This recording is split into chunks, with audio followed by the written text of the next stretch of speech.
and welcome to all viewers. My name is Miraculin Lydia, and I'm an occupational therapist working at PlayStreet, Bangalore, India. PlayStreet is an organization that provides educational services to help children with special needs become independent and live up to their potential. We also offer parent empowerment programs and integrated schooling programs and a variety of clinical services.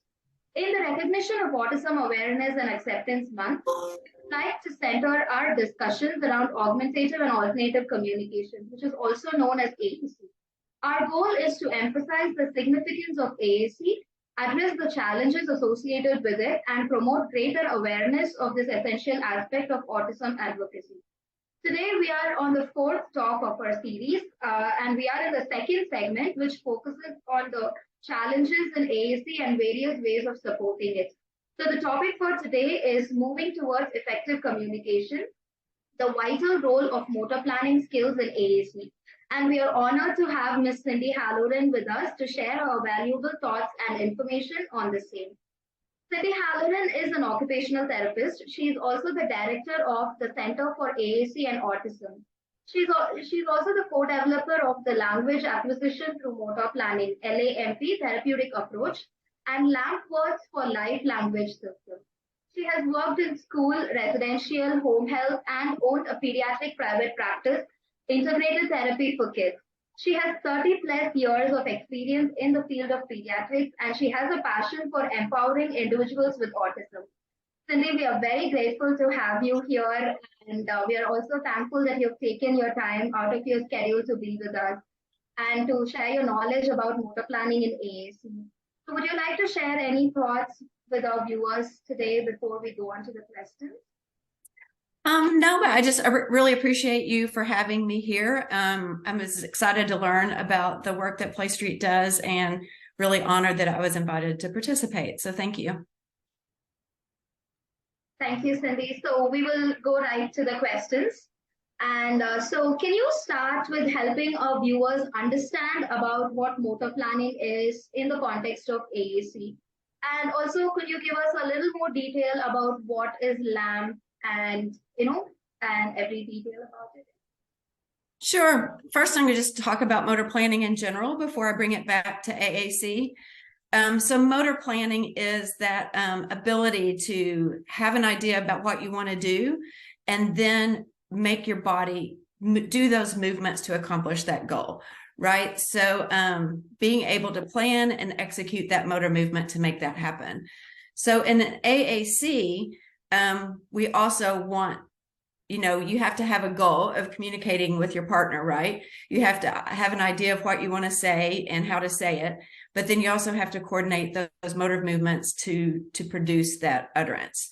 So that's how it relates to AAC. And when we're talking about from a LAMP approach, what we want to do is we're not really focusing on improving the individual's ability to motor plan, even though once you practice some activities, they do get better, right? Our goal is to deliver a system that allows them to practice the same movement over and over again, so they eventually become automatic with it. So you know that there are motor movements that you do all the time, like keyboarding or typing or playing a piano, that the sensory information, the way that it feels, the way that it's organized never changes. So you get to a spot where you don't have to look to where the keys are. You just type, you just play the piano. So that's the same concept we're bringing forward into AAC, is that the motor plan we use to say a word never changes over time. So eventually the communicator doesn't really have to focus and pay attention to where things are on their device. They can just use it to talk. So that's how we're bringing that over.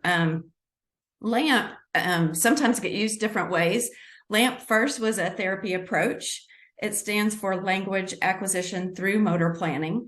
There are different components of that approach, and we do trainings on that strategy. We've done them across the world, online and in person. But it's basically, there's 5 components of LAMP, and that is looking at the individual's sensory readiness to learn. So our first component is readiness to learn, and that's not relating to any prerequisite skills that someone has to have before we would introduce AAC, but it's looking at, while we're teaching AAC, what is that individual's sensory status. Are they under aroused? Are they over aroused? Are they able to focus on the communication activity? How can we adapt the communication activity so that they are able to focus? Then we want to teach language and words in fun and engaging activities. We want that joint engagement because we know individuals learn language better when it's meaningful and motivating to them. Their kids especially don't always want to be told what to do and respond to what, show me this, do that. They want to talk about things that are interesting to them.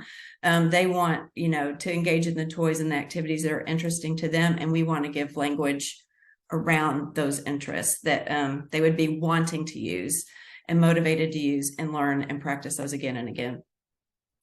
And then the next three components I feel like are intertwined. It's giving them a word with a unique and consistent motor movement on the device.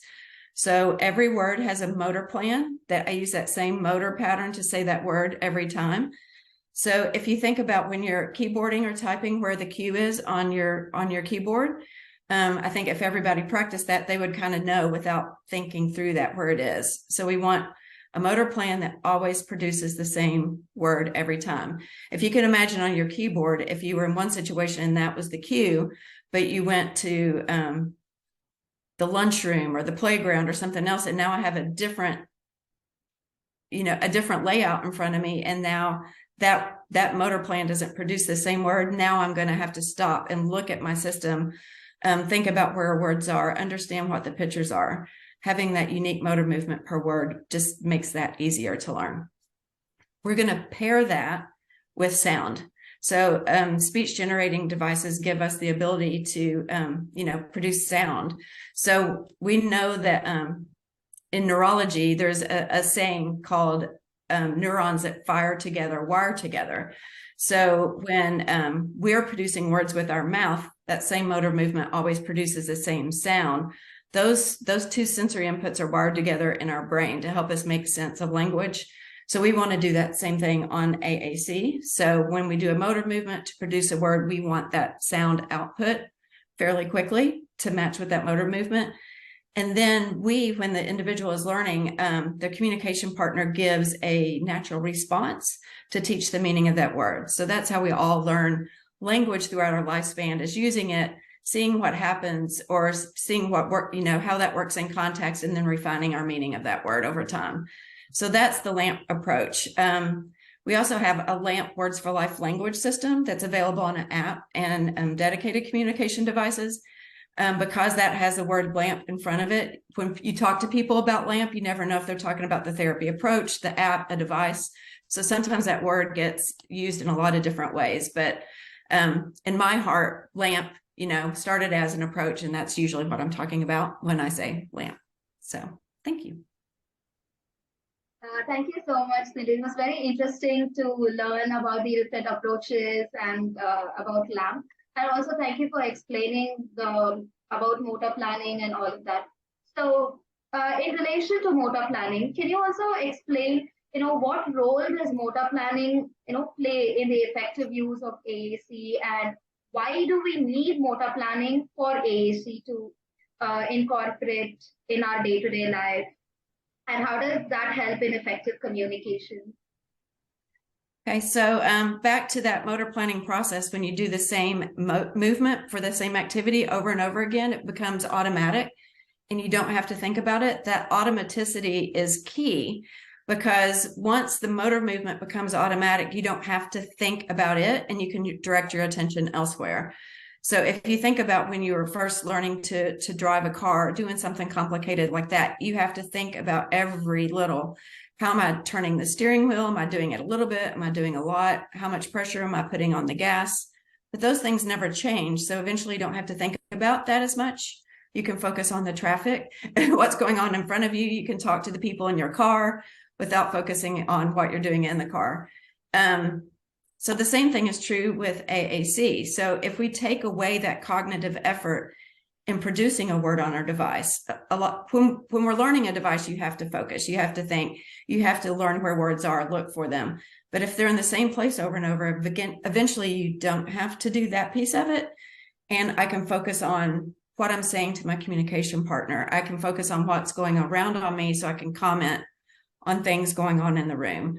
I don't have to spend that cognitive effort thinking about how am I going to say this word on my device? And then once I say that, how do I get to where the next word is that I'm going to want to say? So taking that cognitive piece out not only makes it easier for the communicator, it allows them to communicate more in real time. So it increases the rate in whatever communication method they're using. So if I don't have to think about where I'm going, I can be faster. You know, if you think about learning how to keyboard when you were first doing it and you're hunting and pecking and looking for a word to, you know, somebody who is very fluent in typing 60 words per minute or whatever, that's kind of the same process that we see in AAC users. At the beginning, where they're having to put effort into it, it's slow. Once they're automatic, they're fast and they can communicate faster. And I know for those who use AAC to communicate, that's very important because, you know, for most instances, it's going to take them a little bit longer to, you know, put them together using AAC anyway. And those communication partners, you see that time frame. Sometimes people are patient and they wait for them to say what they want to say. Other times you'll see while it's taking this person a while to put their thoughts together, you know, other people start talking and then this person's left out of the conversation. So that rate is just very important. Thank you, Cindy. So now that we've talked generally about motor planning and all, can we move on to some of the specific motor planning skills that, you know, that is like required for the effective use of AAC? And also, will you guide us and enlighten us about how, you know, these skills of motor planning differ from a child who is verbal and versus a child who is non-verbal or a child who requires the use of AAC? Sure. So motor planning and AAC, I'm going to flip that and go the other way. So let me talk about the motor planning for an individual who is verbal, right? And then we'll take that back to AAC. So the motor planning for an individual who is verbal, you know, you have to think about what sounds that you're making with your mouth, what motor movements you're making with your mouth to produce the sound. If you think about the detailed and the intricate motor movements that your mouth makes to make a sound, like how, you know, the difference between the sound a P and a B makes are very, very fine. And, you know, there's not a lot of difference there. So that takes a lot of discrimination to be able to make those different sounds. So kids or individuals with sensory processing issues may have a hard time feeling those sensory differences. They may have a hard time planning those very small, intricate movements to make those words. So if you translate that to AAC, you can give them a more gross movement. Even though hitting a device with a finger is more of a fine motor task, it's a lot less precise than forming a sound with your mouth and controlling your lips and your tongue and your breath control while you make that sound. So we're giving them a simpler motor movement to produce the goal, right? So back to the motor planning loop or whatever, it's having an idea, planning that motor movement and achieving your goal, right?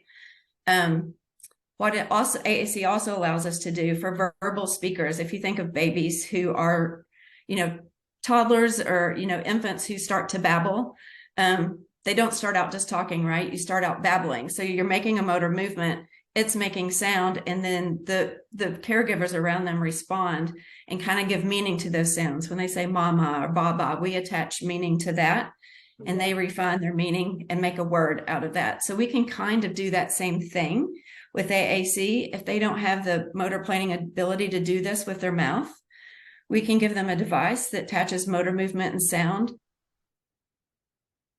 and happen, and we can give meaning to that word. So we just have to look at how we deliver that with AAC. Is the motor movement simple enough that they can do it and make something happen so they can want to repeat that again and practice that motor movement? So we would look at the way we would set up an AAC system, at least lamp words for life. We keep every word in the same place throughout the lifespan, right? But when we're given those first words, we may hide everything except a word or two that we're wanting to teach. Okay. So they're not distracted. They can target the words that, are relevant and we can provide meaning to in that environment. But we also might make it where they touch that button and immediately they hear a sound. So one button, they hear the sound and we can respond. So we can give that motor auditory natural response in a really quick time frame so they can connect it. What we do know about at least individuals with autism and other developmental disabilities that have sensory processing issues, they have a hard time picking out relevant sensory information and pairing that together. Like I saw a child once that was really scared. There was like a trash pickup truck that would come down the street in front of his school every day, and it made this horrible racket, when it's dumping the trash and he was so scared, of that noise it made. But once you could go to the window and kind of talk about it and see it happen, and he paired, oh, it's that truck making that sound. Now it makes sense, and now it's not so scary. It's hard to pair those sensory inputs together to make sense of it. So in an AAC device, we've structured it to where you can do a simple motor movement and very quick get an auditory response. And we teach the communication partner to provide a response to that and attach meaning. And then you can make that motor plan longer over time. So in our system, you wouldn't just want one screen full of words that I touched the word and it gave me sound, because then that one screen's all I've got. So eventually I'm going to have to touch more than one button to get a word, to be able to access a lot, thousands of words that I need for my language. So in our system, where I would touch a button, like to say play, for instance, I touched a button, it say play. When I first introduced it, I can extend that motor pattern later. So I touch that first button still, but now I have to touch one more button to get play. So we don't change that motor movement or that motor plan as language grows, but we just extend it. We feed forward that motor movement. I'm sure I had tons of other things I wanted to say, and now I'm not. Did that answer your question? Am I leaving a part out? Yes, indeed. So you explained about how it is different for verbal and how we can incorporate in AAC and all. So is there any specific gross, fine, or visual-spatial processing issues that we need to accommodate for a child to independently use AAC? There are a lot of things that you have to take in consideration, yes. From our one, you want to see what how they're able to access the buttons, right? Do they have the motor skill to access a target? And one of the things, since we're focused on keeping that motor plan consistent for a word across their lifespan, whether they have one word or 2,000, we want to try to make that button small, so I can have thousands of words eventually. So what we try to focus on first is seeing if they can access, a small enough button. If you think about like an icon on your iPhone or a tablet, those is about the size that our buttons are on a screen. So you would kind of want to look for that ability to isolate a finger, but if they don't, we would work on that first to see if we could get it before we would make that button bigger, because we know once we make that button bigger, we've lessened our ability to add vocabulary in the future, or we're going to make the motor plans for that vocabulary longer. So we try to focus on, getting that point, or it doesn't necessarily have to be a point, but as long as they can get that small button. There's a lot of strategies that we can do to help with that. Like you can get a key guard for your AAC system, and that kind of helps get your finger in the right hole for the buttons. Sometimes you can make it a little bit bigger so that they can target accurately, so you can respond and start working on building that motor pattern, but then shrink that button back down to the space that it's going to be forever. You want to look at their ability to incorporate that sensory input, right? Do they need an immediate response, or can I hit a couple of buttons before I hear the auditory output and see someone's reaction? Sometimes if I have to hit 2 or 3 buttons before I hear a word, those kids get distracted and lost in the middle of that motor pattern. So we want to make sure that that motor task matches their ability. We do see a lot of kids with visual perceptual problems. Like I said, a screen with 84 buttons can be very cluttered. But again, because we focus on that motor movement, we don't necessarily focus on the unique individual differences of each picture. Like you can see sometimes the the different pictures different systems use, like the difference between a yes and a no on a picture is very hard to discriminate. But in a system where the motor plan is different, you don't have to rely on that picture discrimination as much because the motor plans are different.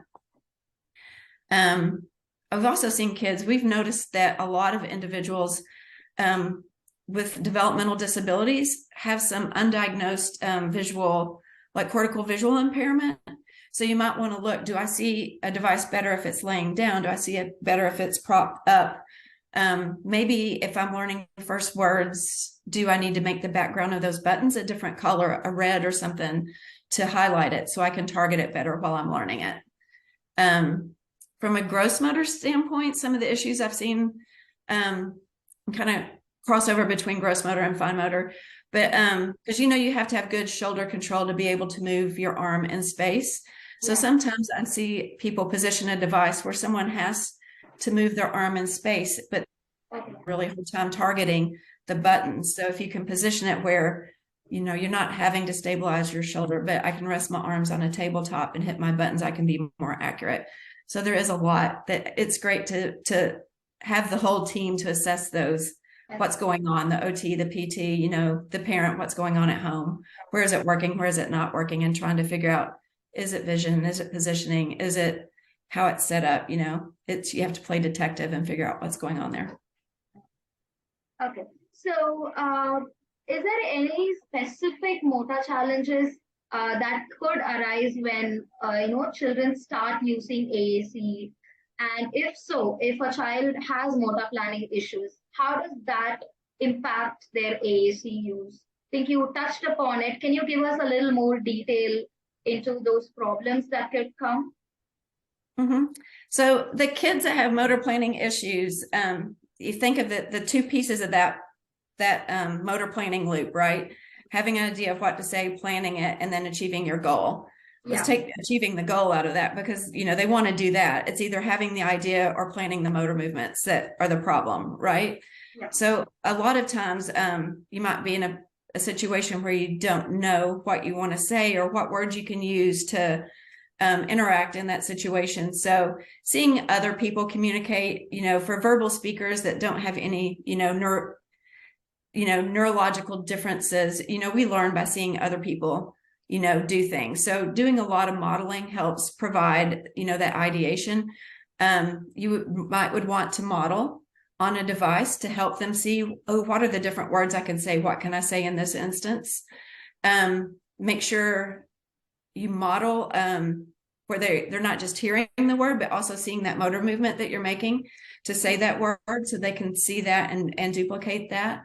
I think also having a system that has pictures for those that have the ideation part of that apraxia problem. Seeing those pictures kind of gives them an extra cue of, oh, here's what my options are for the words that I can use in this situation. As far as being able to plan the motor movement to execute it, you want to be able to simplify it as much as possible for those that are having trouble. So again, being able to hit one button to say a word, getting that, but then being able to extend that motor pattern later as their skills grow is important. I had a train of thought, I lost it.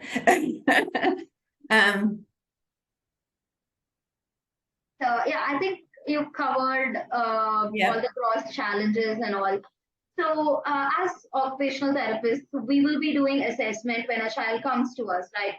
So when we specifically do for an AAC assessment to see if a child has any issues related to motor planning or for an AAC use, how do we pick up problems related to motor planning during an assessment? And is there some tools or is there some strategies that we could use as professionals to identify those motor planning issues? Again, it's observation, right? Just seeing if the child can follow through on planning a task, they can execute the task, see what happens, use the sensory information they get from what happens to modify their task. Again, on an AAC evaluation, because one of the things that we do with our trainings a lot of times is the trainer goes out and does a consult the day before. So like if we came to your facility and offered a training, you might pick out kids for us to do a consult with. We videotape those and use it in the training. So each one of those is like a little mini assessment, right? Because we're walking in not knowing the kid. So we always start setting up the AAC system simply, right? With maybe 1 word showing or 2 words showing or 5 words showing, with some toys available so that whatever I say on my device, I'm ready to respond to, right? So if I'm giving this device to an individual who's never seen it before, I might, and I don't know what their auditory processing skills are, their language skills are. I would set it up with some words. I'm an OT also, clearly. So the activities I set up may be different than what a speech therapist may set up.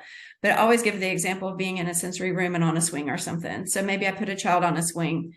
I get them to push a word like go or turn or fast. I want to pick words that I can respond to, right? Because I want to see once they get that response, if they're going to initiate again. You can tell sometimes if they want, the activity, or if they didn't, or am I bailing off the swing because that's scary, or I'm smiling and I want to do it again.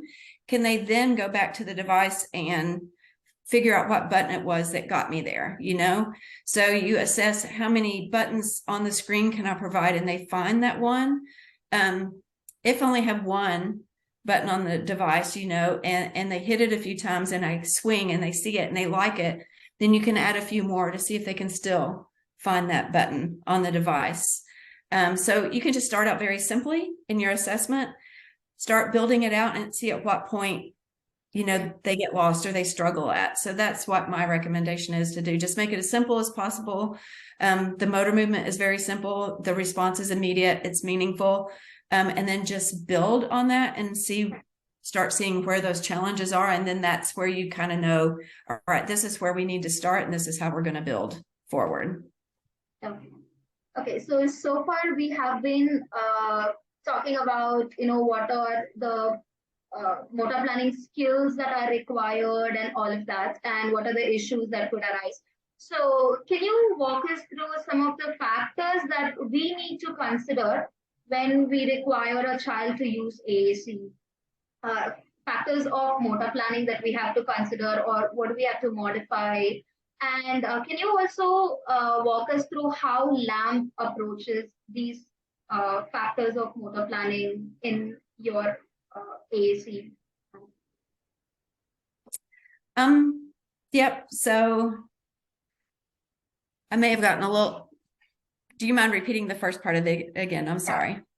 So what I wanted to know is what are the factors that we have to consider as part of motor planning for a child to be able to use AAC, and factors and modifications that we have to consider, and how does LAMP approach those factors? Right. So how you would handle those factors.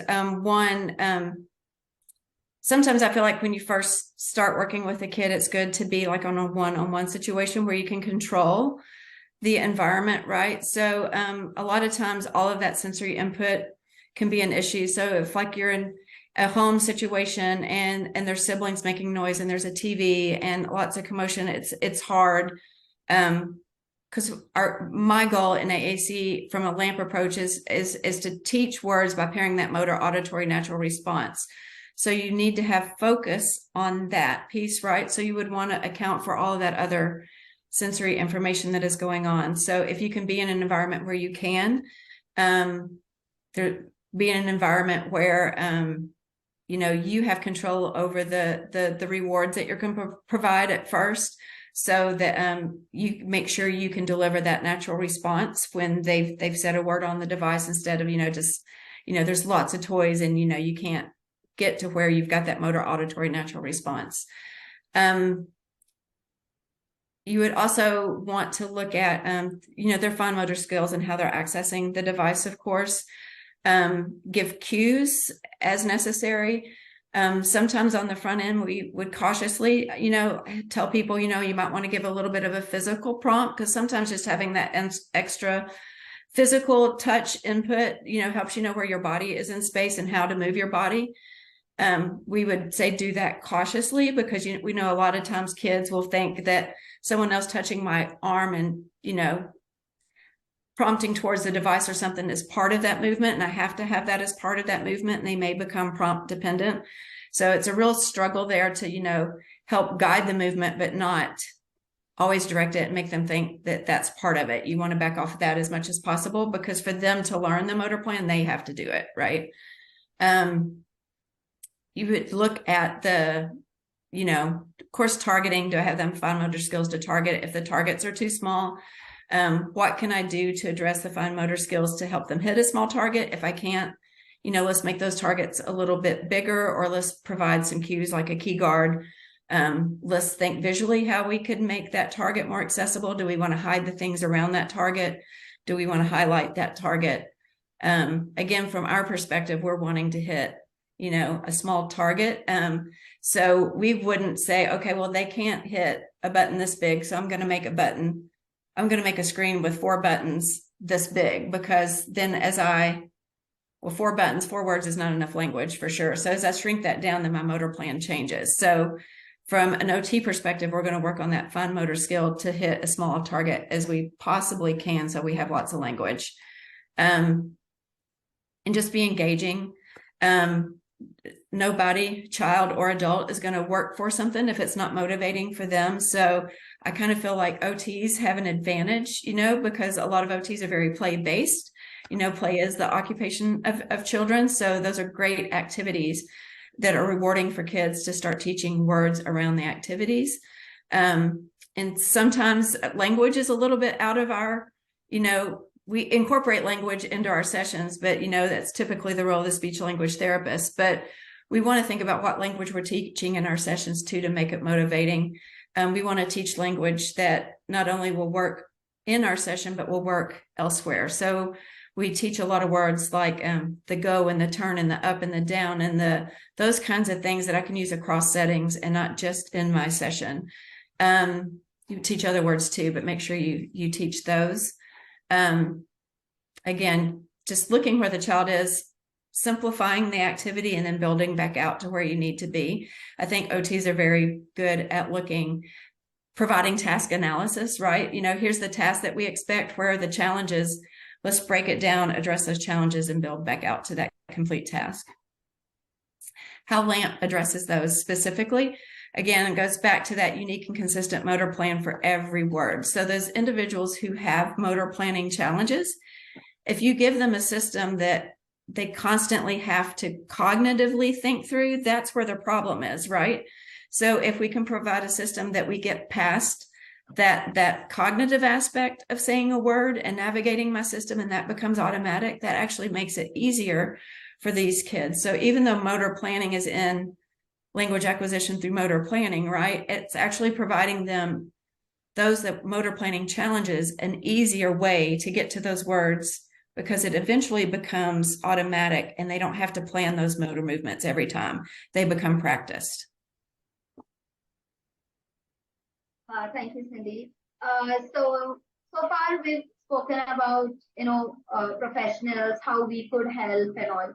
So can you enlighten us about, what role do families and their support systems, so do they also play a role in identifying motor problems, or do they just play a role in incorporating the modifications that we say, and how much does that impact in an individual's use of AAC? Yeah, I think everyone on the team plays a role in providing information, right? Because, I remember, just for example, my son, when he was young and was going to daycare, he was very, very chatty at home. And, never could get him to stop talking, but he went to daycare and obviously never spoke, because one day I picked him up and they're like, well, he's starting to warm up and was like talking a little bit today. I'm like, are we talking about the same kid? So these kids are the same. What you may see in your session may be different than what the teacher sees. It may be different from what the parent sees. So being those open lines of communication, I think, are very important, so we can help brainstorm, well, here's what's working for me. have you tried this kind of thing? And getting that information from the parents about what's happening at home, I think is vital to help directing them and making them more successful at home. I think just keeping them aware of how we want to teach words with relationship to that motor planning, that we just want to model that motor movement so they can hear the sound and respond.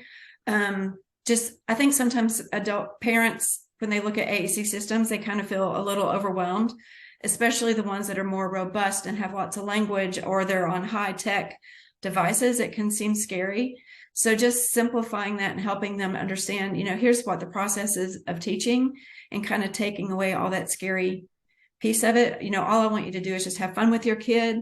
If you want to teach them a word in an activity, just, show them how to say it. We're going to respond, give an animated response, or make something happen when they say that. Take away the scary piece, make it fun. Also help them to realize sometimes in the home, they might not see as much device use as they see it otherwise, because, as a parent, you know what your kid wants, and you kind of anticipate those needs. So a lot of times the kids don't have to say it on their device because family understands what they want. And you always want the individual to communicate in the most effective way possible.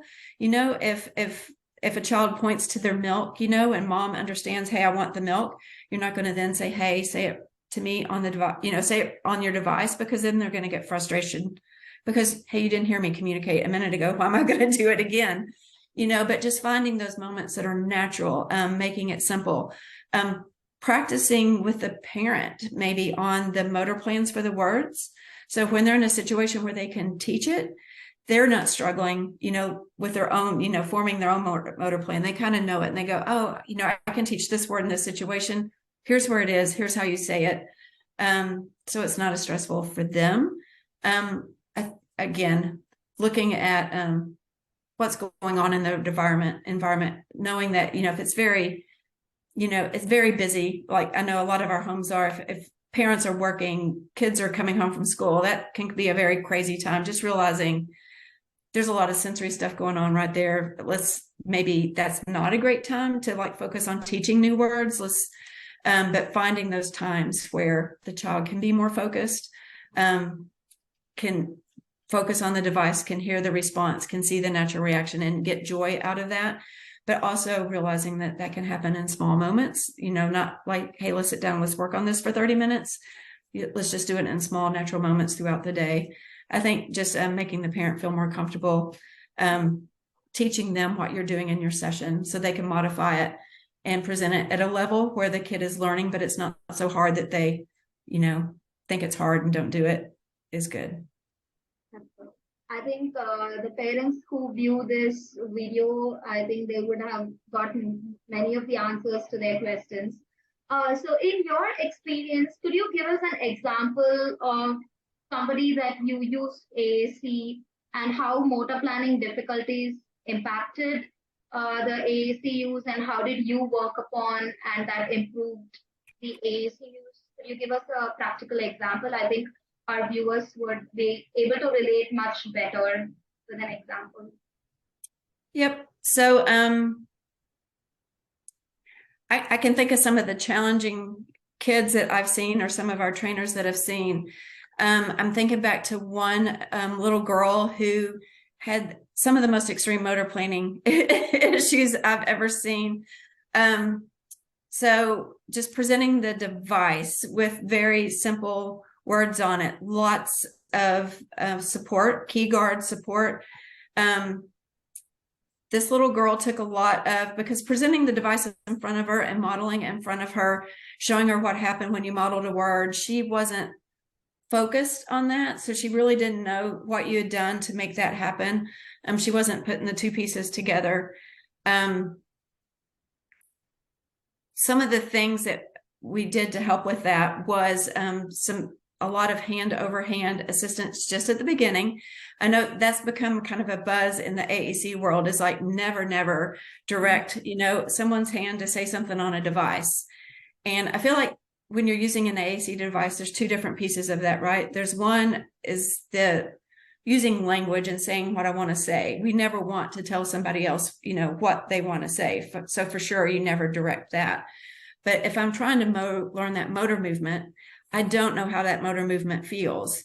Sometimes you need some like deep pressure proprioceptive input to your hand.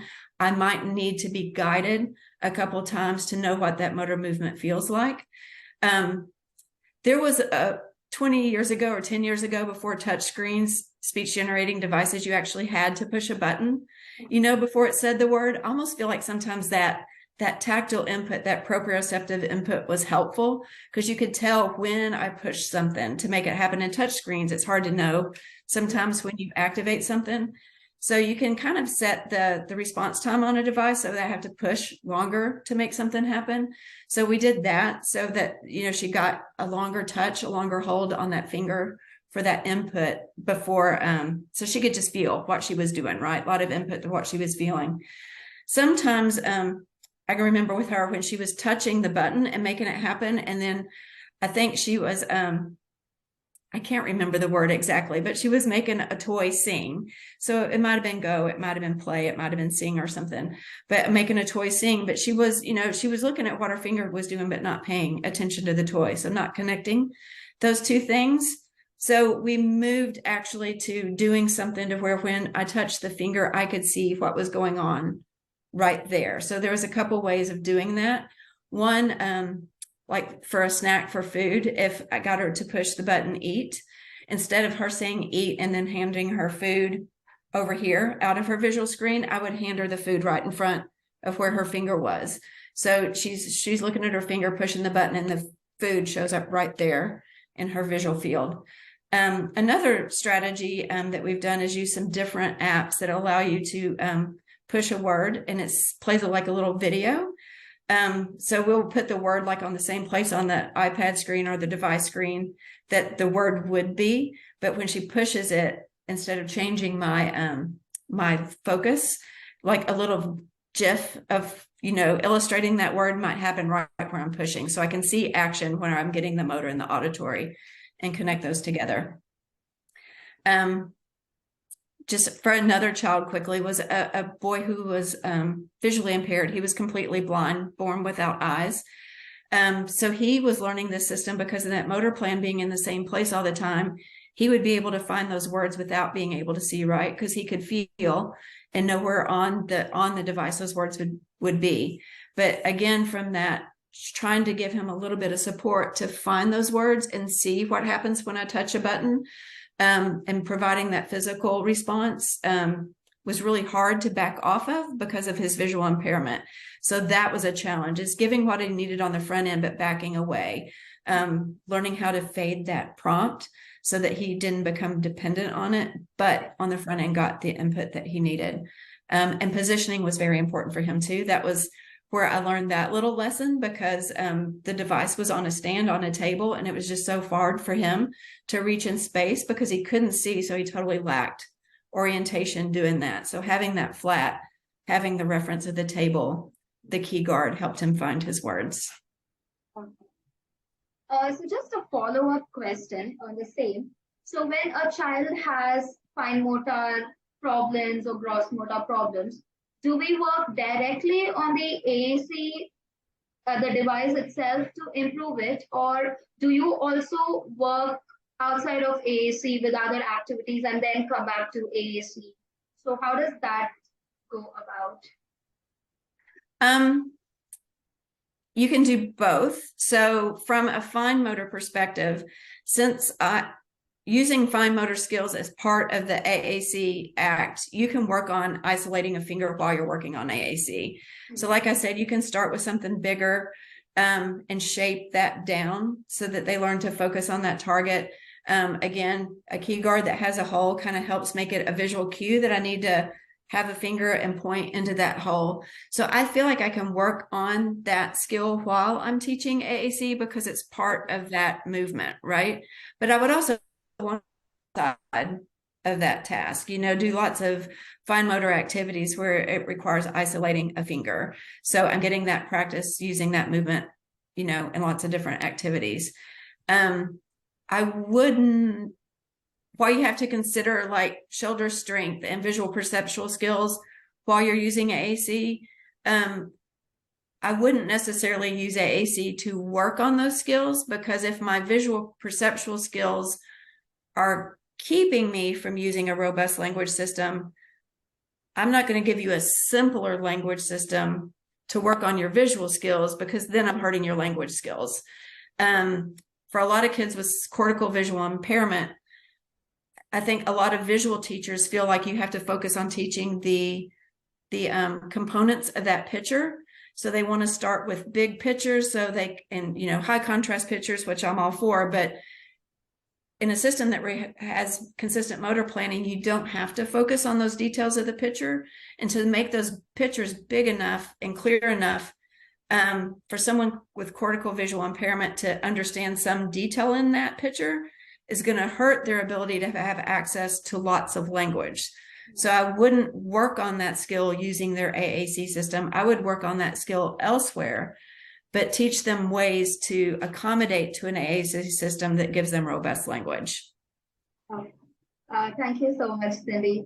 So finally, when you look ahead as the co-founder of LAMP and the AAC device, and also, what are some of the trends, or what are some of the advances that you think that could happen in the upcoming AAC technology, and how do you think that will have a significant impact on the AAC use?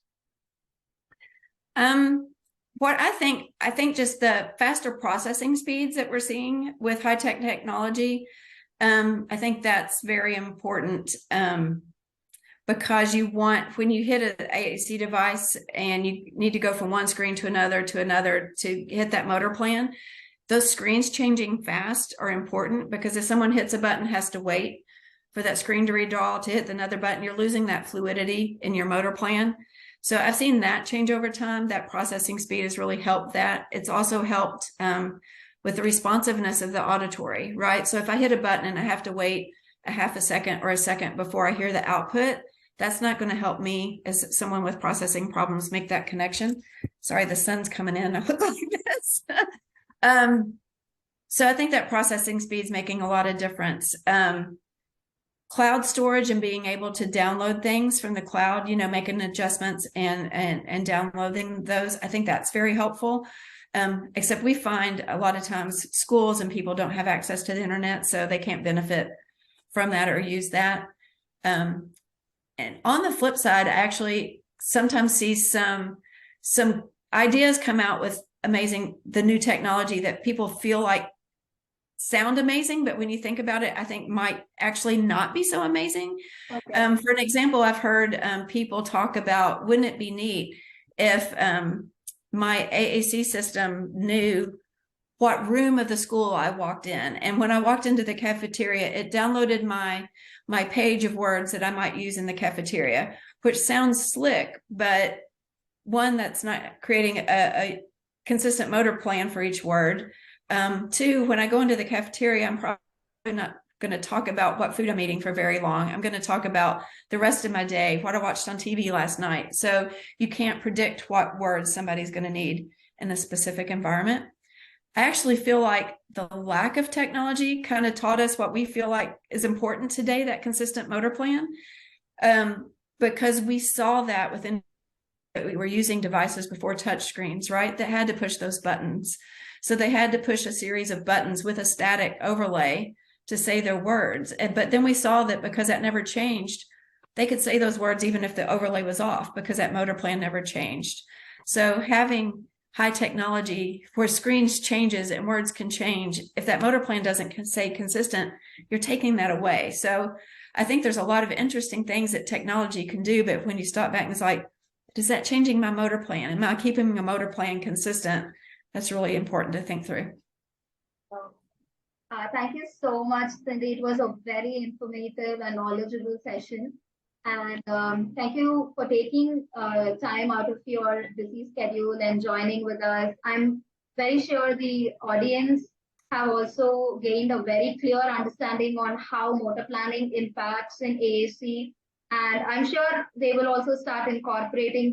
I think they would be able to figure out, okay, why my child or why I'm not able to use an AAC device. Maybe I have problems in motor planning, and I think it would give them more ways to think about and work on their motor planning skills. So very, very thank you from on behalf of PlayStreet also for joining us.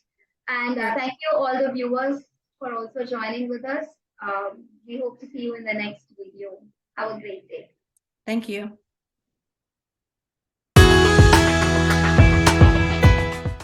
Are you tired of trying to figure out LAMP?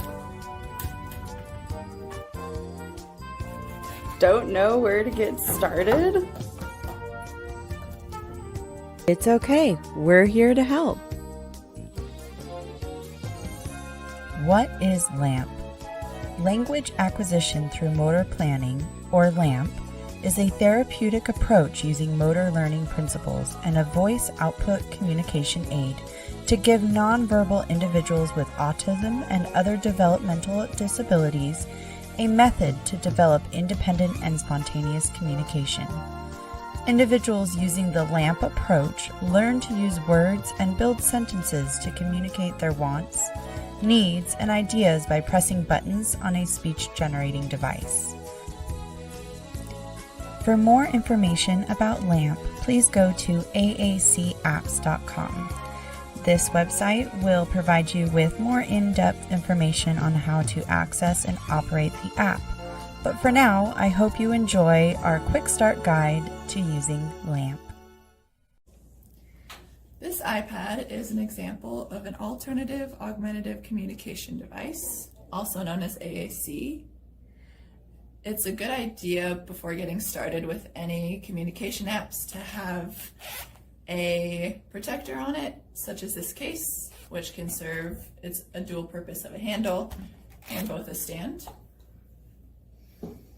The iPad can contain several apps which aid in communication.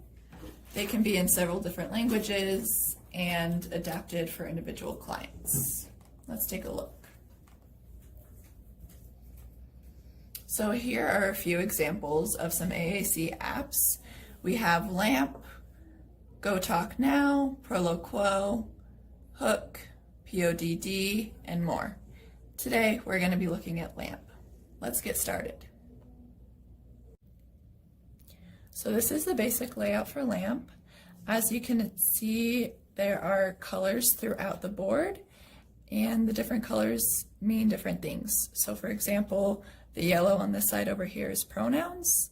The green across the board are verbs. The blue are adjectives, and the orange up here are category nouns. You can select any icon on the home screen, for example, eat, and it accesses another layer with words related to the icon that you selected. In this case, we have food, hungry, chew, bite, and then you can formulate sentences from there. Now let's try a sentence. I want to say, how are you? So I'll go into the category what word, and I'll click how. How. And then I'll go up to the verbs are, and pronoun, you. You. And then to say the whole sentence, I'll click the top white box. How are you? And when you're done, you can press clear. You can also access categories or sentence starters on this app. For example, if you want to say, I like or I have, you can simply click I, and it will bring up starters for you, such as I have, I feel, I like, I want, and that's an easier way to formulate some of your sentences. If I want to tell somebody my name, I can start with a pronoun my, and it has a sentence starter already for you, so you can say my name is, and then you can access a keyboard too by going to spelling, and you have a keyboard here so you can type like a regular keyboard.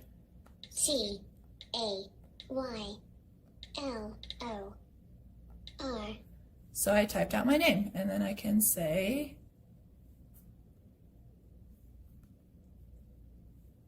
My name is Taylor. Since your name is a regularly used button that you probably won't want to type out each time, there's an easier way to access this, but we'll have to learn how to add a button.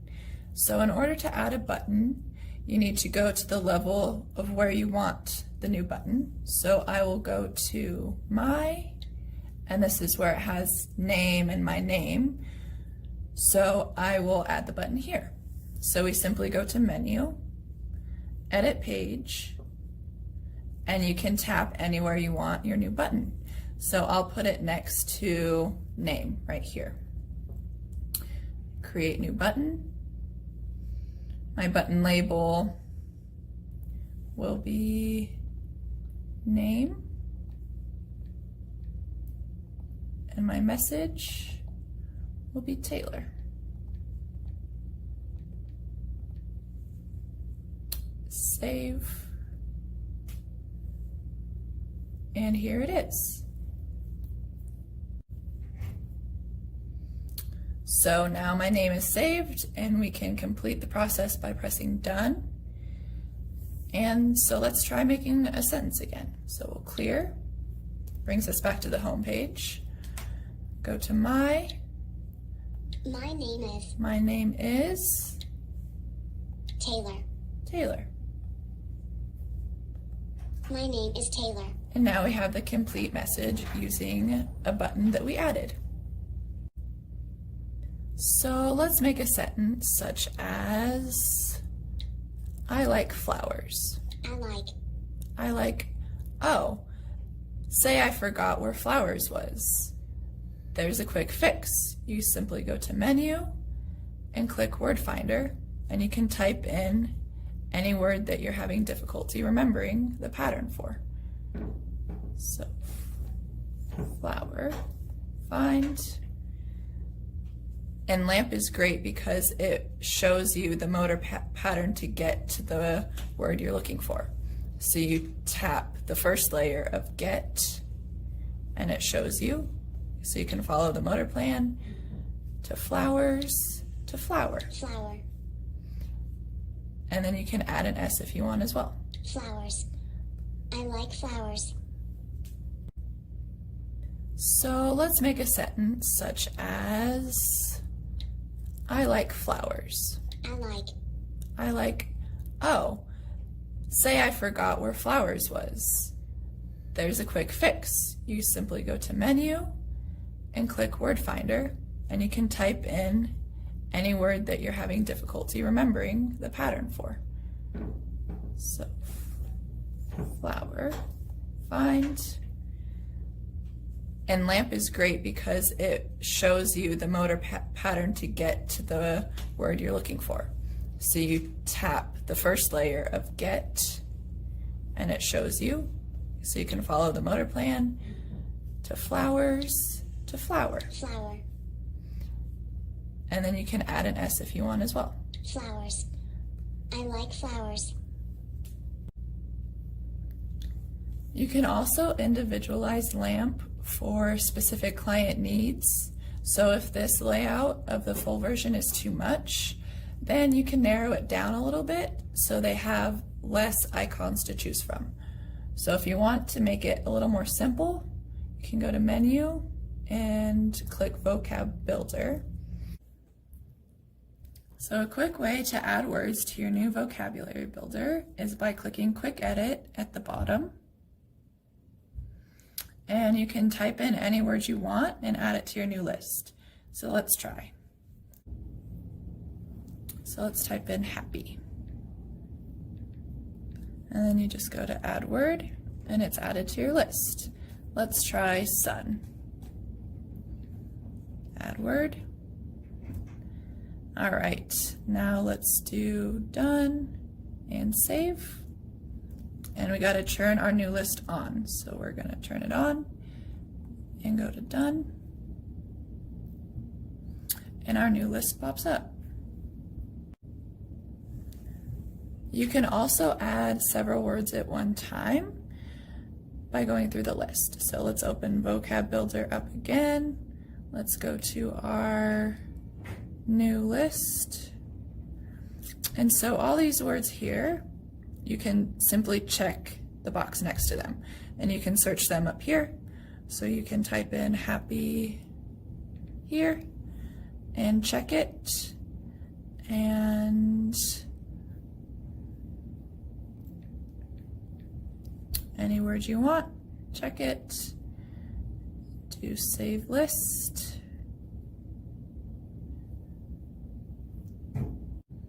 And when you're done choosing the words you want to add, turn your new vocabulary builder on, press done, and you'll have your new options. We hope you enjoyed our guide to LAMP and AAC. You got this. We love speech therapy and AAC.